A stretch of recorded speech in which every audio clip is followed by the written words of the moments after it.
कहते हैं कि इंसान के जीवन में जब परमेश्वर काम नहीं करता है तो उसके जीवन में यह समझ जाओ कि उसके पास धन दौलत भी काम नहीं करेगा। यानी मेन जो जड़ है वो है हमारा परमेश्वर। अगर वो काम करेगा तो हमारा धन दौलत भी रहेगा, सब कुछ अच्छा है। लेकिन अगर परमेश्वर के नज़र में हम अच्छे नहीं हैं, हमारे पास बहुत धन दौलत है, फिर भी हमारे जीवन में वो व्यर्थ है। मेरे भाई मेरे बहनों, आज के इस मैसेज को मैं थोड़ा एनर्जी से देना चाहूँगा, क्योंकि आज के इस मैसेज में कुछ ऐसी बातें करने के लिए आया हूँ कि आप इस बात को सुनकर आपके जीवन में वो चीज़ मिलेगा जो आप चाहते हैं। यीशु अपने वचन में कहा कि हे सब परिश्रम करने वालों, बोझ से दबे लोगों, मेरे पास आओ, मैं तुझे विश्राम दूंगा, मैं तुझे शांति दूंगा। यानी यहाँ जो मेन मूड है, यीशु मसीह कभी भी पैसे को लेकर तात्पर्य नहीं किया। उसके जो चेले थे वो कभी नहीं कहे पैसों को लेकर, वो एक ही बात बोले, क्या कि परमेश्वर तुम्हें शांति दे। हमारा परमेश्वर शांति का राजकुमार है। इस दुनिया में शांति को कोई पैसा से नहीं खरीद सकता। आप जब अंदर से टूट जाते हैं, आप डिप्रेशन में चले जाते हैं, तो क्या आप किसी को पैसा देकर शांति ले सकते हैं? It is not possible. वो आपको जीसस दे सकता है, खुदा दे सकता है, वरना आपको कोई नहीं दे सकता। हमारा जो मेन मूल जड़ है वो परमेश्वर है। हम जब सब कुछ से हार जाते हैं तो फिर हम यीशु के पास आ जाते हैं। यानी अगर ये काम अपने जीवन में हम पहले ही कर लें तो हमारे जीवन में वो दुख आएगा ही नहीं। लेकिन इंसान को जब तक ठोकर नहीं लगती तब तक वो अपने जीवन में उस चाल पर नहीं चलता जो शुद्ध है।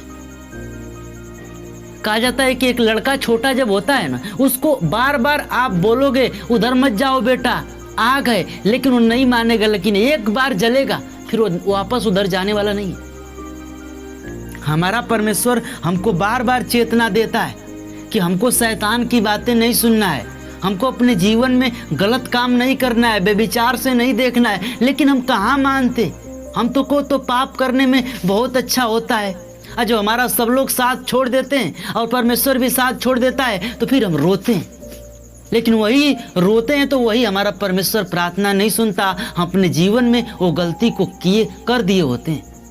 अगर हम वही समझ जाएं तो हमारा जो गलती था वो अगर उसको क्षमा मांग ले तो हमारे जीवन में फिर वो दुख कभी नहीं आएगा। कहा जाता है कि इंसान समय से पहले अगर सब कुछ सीख ले तो बेहतर है, लेकिन नहीं तो एक दिन जब उसको समय सिखाता है ना तो उसको सब कुछ बहुत खून का आंसू रोना पड़ता है। तो इसीलिए आप अपने जीवन में ऐसा न करें कि समय आपको सिखाए। आप समय आने से पहले ही सीख जाएं, तब बेहतर होगा। मेरे भाई मेरे बहनों, मैं ज़्यादा इस मैसेज को लंबा नहीं करूँगा, लेकिन यीशु इस बात को कहता है कि हे सब परिश्रम करने वाले, बोझ से दबे लोगों, मेरे पास आओ, मैं तुम्हें शांति दूंगा, मैं तुझे विश्राम दूंगा। वो हमको पास बुलाता है शांति देने के लिए। वो एक प्रण करता है कि तेरी दूध पिलाती हुई माँ तुझे छोड़ सकती है, लेकिन ना मैं कभी तुझे छोड़ूंगा न कभी त्यागूंगा, क्योंकि मैं तेरा त्यागने वाला परमेश्वर नहीं हूँ, मैं तुझको चंगा करने वाला परमेश्वर हूँ। मेरे भाई मेरे बहनों, हमको इस बात को समझना है कि हमारा जो परमेश्वर है वो शांति देने वाला परमेश्वर है। हमको बोझ से जो दबे हैं उसको हटाने वाला परमेश्वर है। हमारे जीवन में जब बहुत दुख विपत्ति परेशानी आती है, हम यीशु के पास जाते हैं, रोते हैं, गिड़गिड़ाते हैं, वो परेशानी खत्म हो जाती है, फिर हम भूल जाते हैं। यही मेन जड़ होता है नीचे गिरने का। अगर वो आपको कीचड़ से उठाकर चट्टान पर खड़ा किया है तो उसकी आज्ञा को आपको हमेशा मानना पड़ेगा। और जब तक आप उसके आज्ञा को मानते रहेंगे, आपके जीवन में दुख कभी नहीं आने वाला। आपको एक अनंत जीवन मिलेगा, आपको एक सुखी जीवन मिलेगा। तो आज के इस मैसेज को यहीं क्लोज करूंगा, लेकिन जाते जाते एक बात जरूर बोलूंगा कि आप अपने जीवन में वो काम न करें जो काम पाप है। अब ये समझेंगे कि हम कैसे जाने कि ये पाप है, तो आपका आत्मा आपको खुद बताता है कि ये काम गलत है। आप अकेले में बैठकर इस बात को सोचें, आपको खुद स्वयं पता चलेगा। तो मिलते हैं नेक्स्ट वीडियो में। चैनल को सब्सक्राइब करना, वीडियो को लाइक करना। तब तक सभी लोगों को जय मसीह।